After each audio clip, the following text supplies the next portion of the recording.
এই গোলামকে শাহাদাতের মাকাম দান করুন বলে আমিন। একই সাথে আমরা এই মঞ্চ থেকে দাবি জানাচ্ছি, যারা অন্যায়ভাবে কোরআন কারীমের এই দাবিকে, কোরআন কারীমের এই পাখিকে হত্যা করেছে, তাদের বিচার যেন বাংলার মাটিতে হয়, আমরা এই দাবিটা আজকে এই মাটি থেকে জানাচ্ছি এবং আল্লাহ তাআলার কাছে সাহায্য চাইছি। আমরা যেন আমাদের যুগে এই জালেমদের বিচার থেকে করতে পারি, আল্লাহ যেন সেই তৌফিক দান করেন, সকলে বলি আমিন।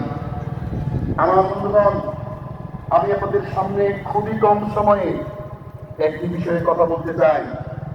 সেই বিষয়টি হল দিন প্রতিষ্ঠায়, সমাজ পুনর্নির্মাণে তরুণদের এবং যুবকদের ভূমিকা। আমি প্রথমেই কোরআন কারীম, নবীর হাদিস এবং নবীর সুন্নাহ এবং নবী সাল্লাল্লাহু আলাইহি ওয়াসাল্লাম তার জীবনে তরুণদের, যুবকদের কিভাবে ভালোবাসতে গুরুত্ব দিলেন সেই ব্যাপারে কথা বলতে চাই।